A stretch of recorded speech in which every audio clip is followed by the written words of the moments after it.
Hello everyone, happy Friday. My name is Dominique. If you are new, this is Homesteading for Three. I apologize if you can hear my dishwasher in the background, it's really loud.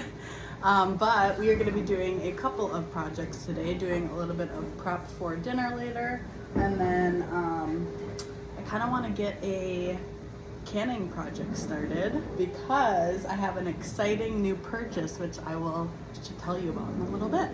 So first of all, what I'm going to do is I'm going to get some green beans prepped for roasting them later. So I only worked a half day today. I do work a full-time job. It's typically like an 8 to 4:30 kind of thing, but I have half days on certain days because I work 9 hours the rest of the days.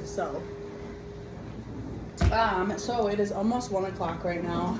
I have some green beans in my strainer here. I give them a good wash, and I'm just going to cut them up and kind of prep them on my tray here so that I can roast them later. And this will just save me time, so once we're actually ready to eat, I won't have to do anything except throw them in the oven. So I'm just cutting the ends off here. I absolutely love fresh green beans. These were from the grocery store, but next year when I expand my garden, I do want to try to make or grow a bunch of green beans because I really didn't get a lot this year, which was kind of disappointing. I got maybe a few, but they kind of just trickled in here and there, so I wasn't able to like make a full side from it. And I love green beans. So I'm gonna get the rest of these cut up, and then we will start our next thing.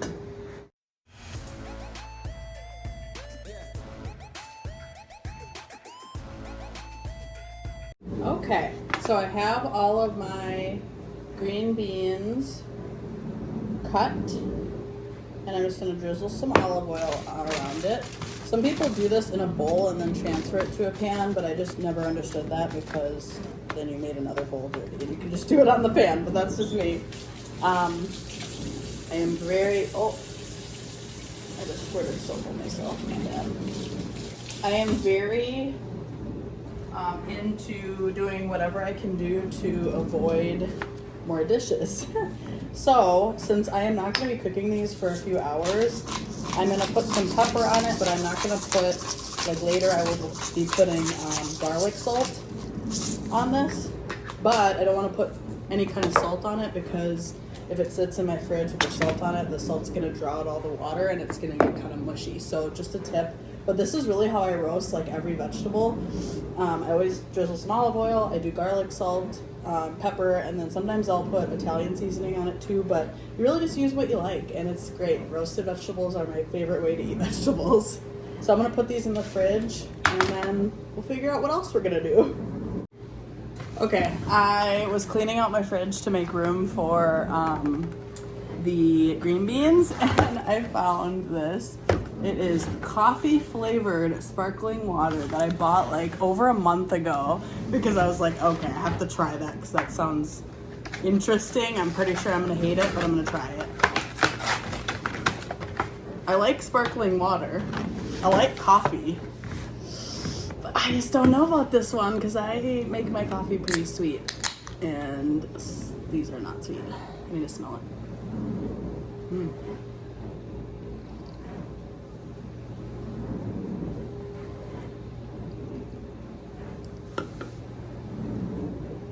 They're not terrible. If you like sparkling waters and you like coffee, you might like them. But they're definitely like not sweet, which is pretty on par with other sparkling waters. But this does have caffeine in it, which I thought was interesting. It has, how much caffeine does it have? 35 milligrams. So that's about as much as a can of soda. Interesting. Okay, so I have to tell you about my new purchase.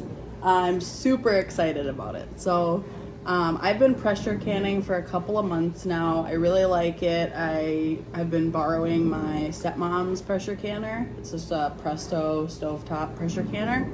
And I had heard from Becky at Acre Homestead, she got one of these, that there's such thing as an electric pressure canner.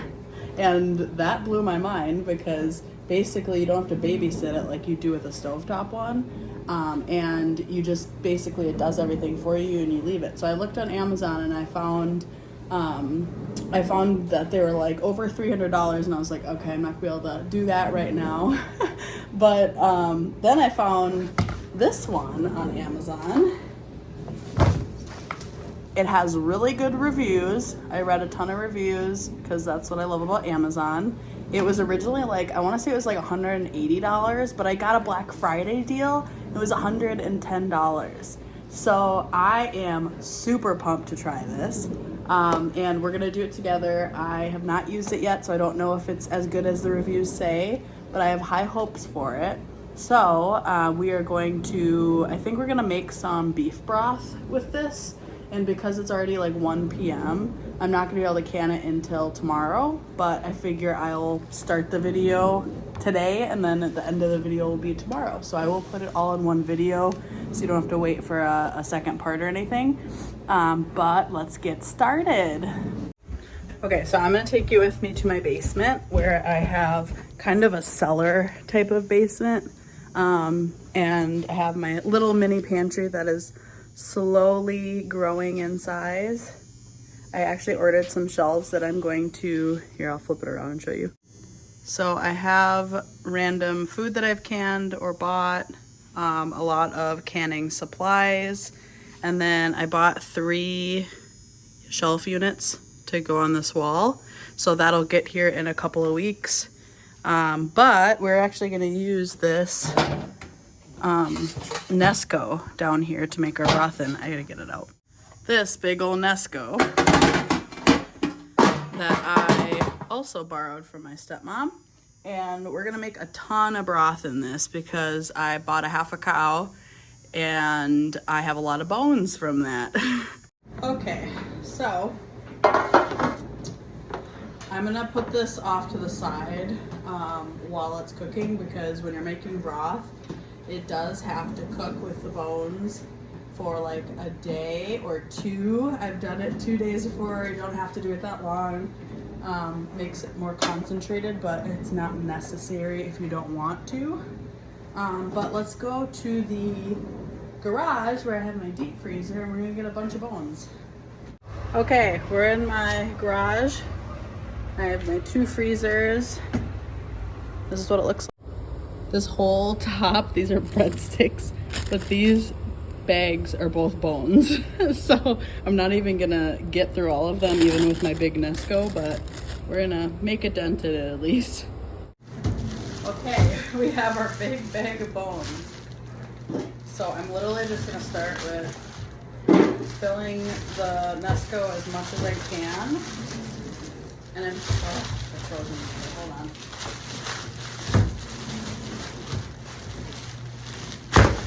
Okay, it stopped recording when I broke that bone off, but this is what I have in here. I'd like to get a couple more in here, so I'm just letting that thaw a little bit, just enough for me to be able to break it apart, and then I'll put whatever I don't use back in the freezer. Okay, so while I'm waiting for a couple more bones to thaw off enough to be able to get them in there, I'm gonna put some veggie scraps in here. So whenever I cut up veggies, so it's typically like onions, carrots, peppers, things like that, I will put the scraps into a Ziploc bag and I'll freeze it for when I make broth, and that just gives it extra flavor. Otherwise you can like cut up an onion and put it in there for flavor, but I'd rather just use what would otherwise be wasted. And I wouldn't do things like tomato scraps or anything like that because that would get weird, but other vegetables like that I will do that with.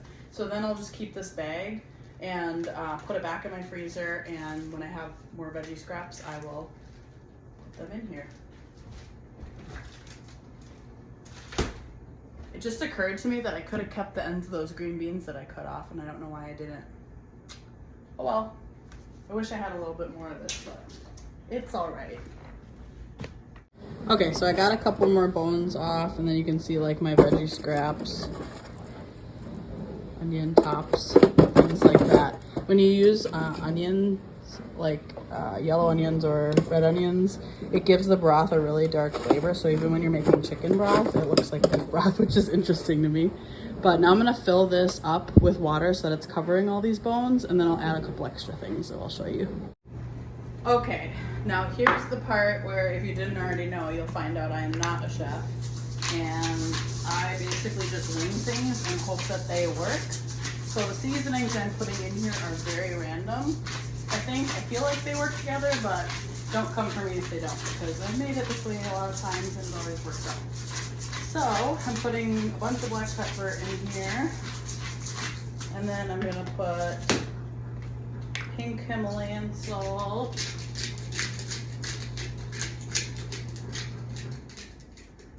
and I was trying to use that up, and it is gone. Which is good, because I actually have been wanting to try Redmond's real salt. Some bay leaves, because Redmond's real salt is awesome. Becky Acre Homestead, again, she did a whole video where she visited the salt mines, and I thought that was really awesome. So I've been wanting to get that, but I wanted to use up what I had. Okay, so this was bay leaves, oregano, Italian seasoning, and thyme. Again, I don't know if that was a weird combination or not, but it'll work. It'll be fine. And I'm gonna fill this all the way with water now. Normally I would put a little bit of red wine in here too, because I've seen that in other recipes before, so that's what I usually do. But I'm completely out of red wine except for what's in my advent calendar, because I have a wine advent calendar. If you want to check that out, I have been making videos the last 2 days on my TikTok, which I'll put in the description. But it's really fun to see try all the new kinds of wine, but I'm not going to use that for this. So it's just going to not have wine in it, and it's going to be fine.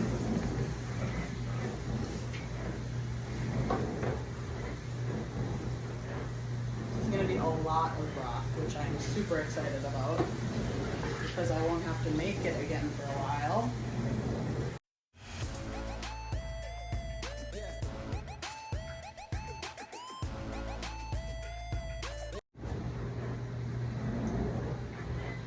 There's 2 pieces that are sticking out because they're stuck together. There we go. Okay, now it's all in the blender. Okay, I'm gonna wash my hands and I'll show you what it looks like. Okay, I would not recommend putting everything into this and then deciding to move it to the other side of the island, because that wasn't easy. I'm actually going to add some garlic powder and onion powder, because I put that on everything and I realized I didn't put any of that on there. So I'm going to just do that, and then I'm going to mix it all together.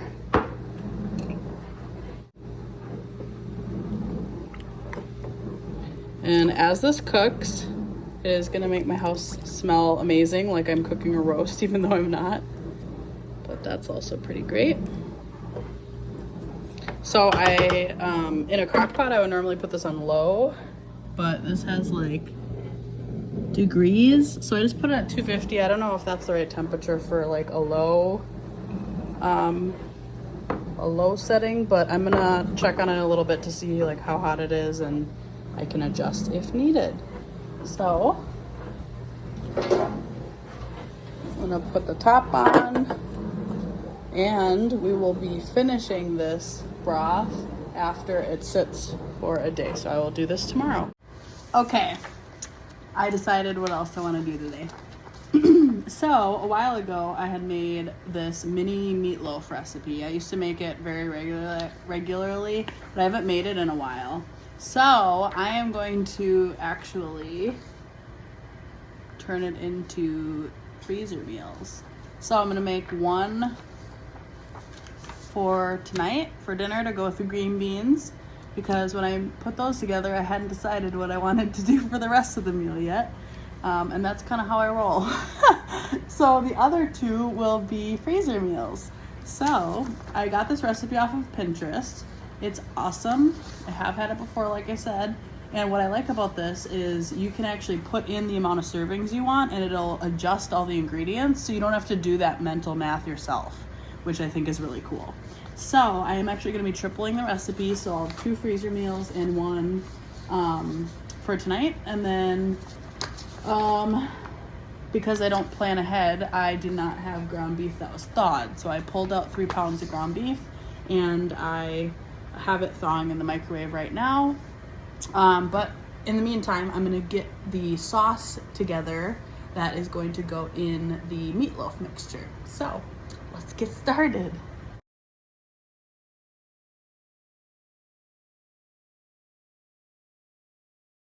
Okay, so for this recipe, we need 3 slices of bread, 9 tablespoons of milk, 3/4 of a cup of ketchup, 6 tablespoons of mustard, 3 pounds of ground beef, which is thawing, 3 tablespoons of Worcestershire sauce.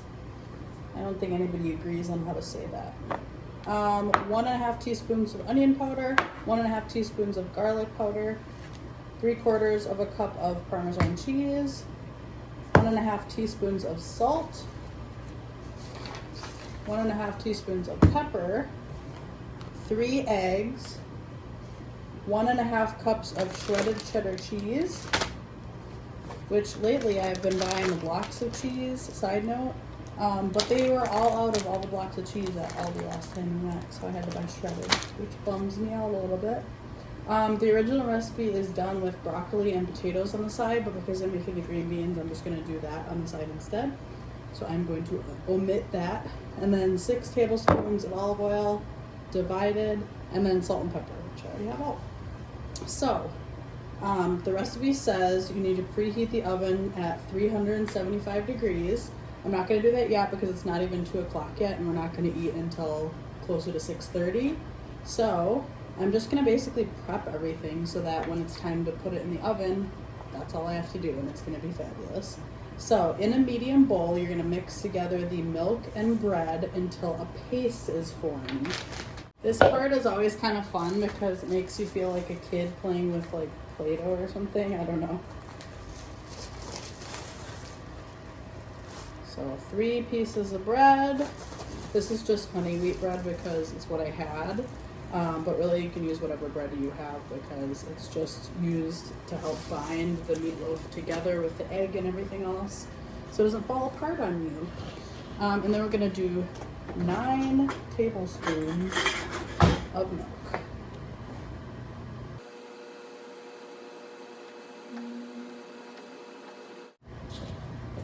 And then you literally just kind of mash it together. I'll show you what it looks like. It looks pretty gross at this point, but that's what it's supposed to look like. This is the problem with me making TikToks versus YouTube videos. Whenever I make YouTube videos, I forget to turn the screen. Sorry. Okay, so this is what it looks like. It's a paste. It's got some liquid in there too, but that is totally fine. That's what it should look like. So then we are going to add the ground beef, which is almost done thawing. I'm going to put the rest of the ingredients in here while we wait.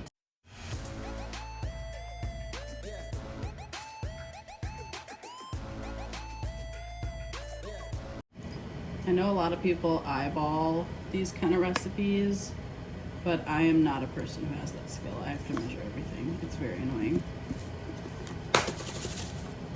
Also, this would be better with like, you know, real Parmesan that's not in a can like this. But this is what I have, so this is what I'm gonna use.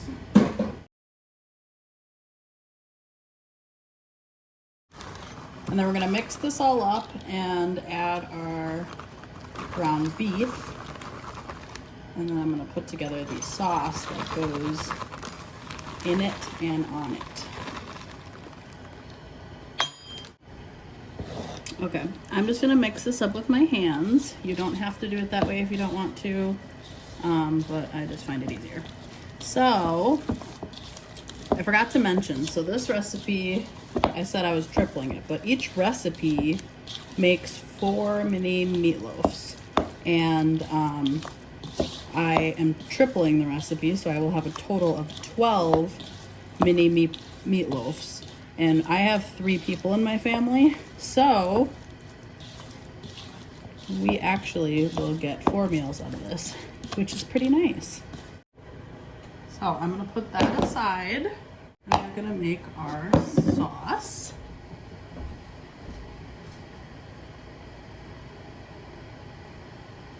And this is literally just ketchup and mustard. So very easy, very straightforward. We need 3/4 of a cup of ketchup and 6 tablespoons of mustard.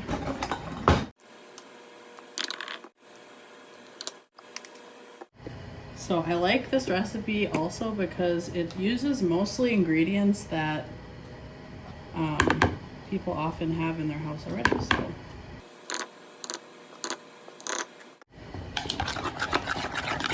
gonna mix this together.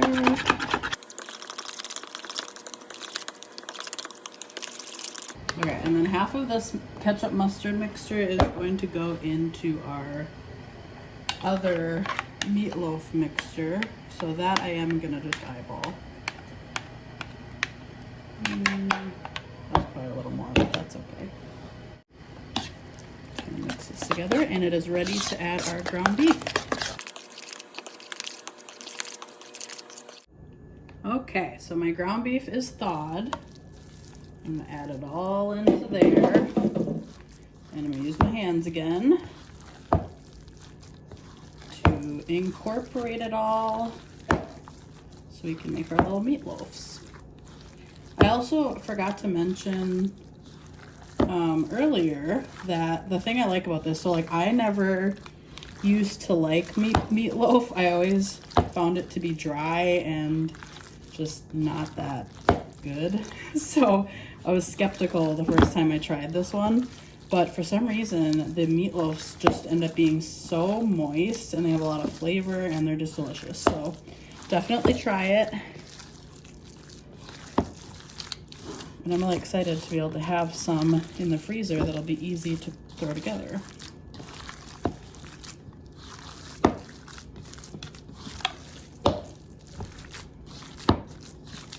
All right, so that is pretty well incorporated. Now the fun part will be trying to get this divided into 12 equal portions. I'm gonna clean up this space a little bit to make a little bit of room. Okay, we got this area cleaned up a little bit. I have a pan that I lined with foil because I hate cleaning pans. So I do use a little bit of aluminum foil. I'm gonna spray this so my meatloafs do not stick. Now I have my mixture here. I'm just gonna start making them about the size that I remember them being, and then I can add more if I need to, or you know, adjust as we go. So I am actually going to put together 9 of these on this cookie sheet, and then the other 3 I'll put on a different cookie sheet because I'm going to cook it right. Actually, I'm going to put them on the same sheet with the beans. That's what I'm going to do. So you just kind of make little mini meatloaf shapes. It's super easy. Looks like that. It's really hard to mess this recipe up.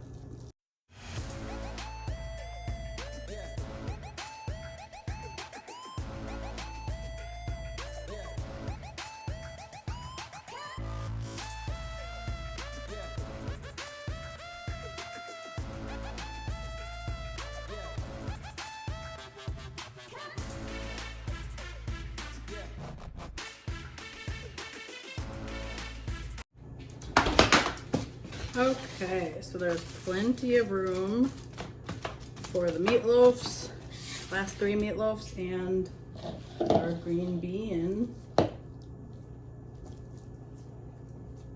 roasted green beans. There's like not enough for 3 left here. I made these too big.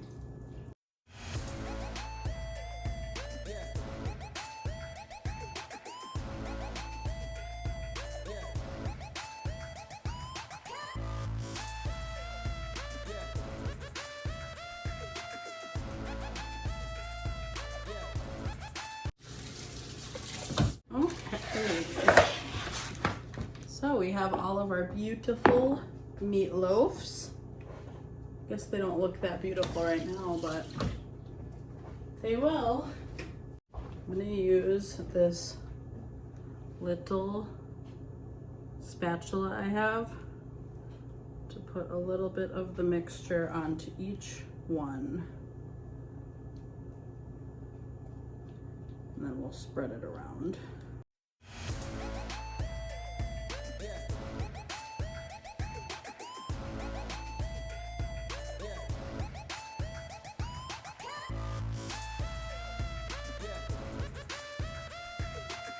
All right. We are all prepped for dinner tonight. The thing I like about this too is that I can basically freeze this tray like this flat, and then I can put these meatloafs once they're frozen in gallon Ziploc bags, and I can divide them up into 3 in each bag. And then whenever I want to make them, I can just let them thaw for a little bit, cook them in the, or let them thaw, I'll probably let them thaw overnight. And then I can make this exact meal again, but with whatever vegetable I want that time. So I'm super excited about this. Okay, so when I go to cook it later, I'm gonna preheat the oven to 375 degrees, and I'm going to cook it for 40 minutes. And from what I remember, that was the perfect time for them to be all the way cooked. So that's what I will do later. All right, that is all I'm gonna do today. So I will see you tomorrow, or for you, it'll be in a couple seconds. See you soon.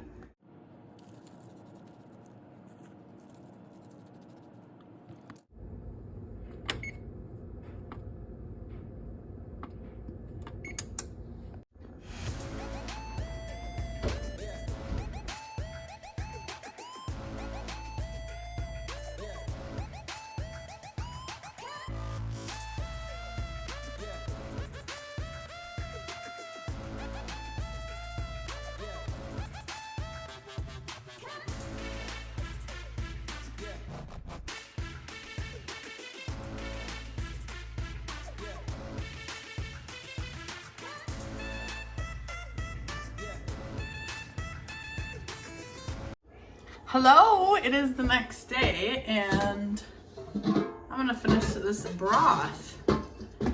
So, this has been cooking all day. It is 2:30 p.m. right now. Let me show you what it looks like. This is how it's looking. I turned it off like 2 hours ago and let it kind of cool down a little bit. And now we are just going to strain out everything that is in broth. So I have my giant bowl and I have a strainer. So I'm gonna start by taking out the bones. This is just like a big chunk of bones and fat. So I'm gonna take all the big things out basically first, and then I will use a ladle to pour all the rest of it through the strainer. It smells so good, it smells just like I made a roast.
All right, so I got all of the veggie scraps and bones and fat, well, solid fat, all strained out of this. And I ended up with this giant bowl of beef broth. So you can probably see the little swirls and everything in here. That is because there is still quite a bit of grease and fat in here. So what you actually do next is you let this cool down completely and the fat will solidify at the top. And then you can skim it right off the top. You're gonna have a little bit of fat and grease when you go to can it. It's pretty impossible to get all of it out, but you can get the majority of it out that way. So because I am in Wisconsin and it's very cold out, I'm actually gonna put this outside for a little bit and let it solidify. It shouldn't take very long at all because it's winter. So I will see you in a little bit once this has solidified and we can finish this and get it ready for canning.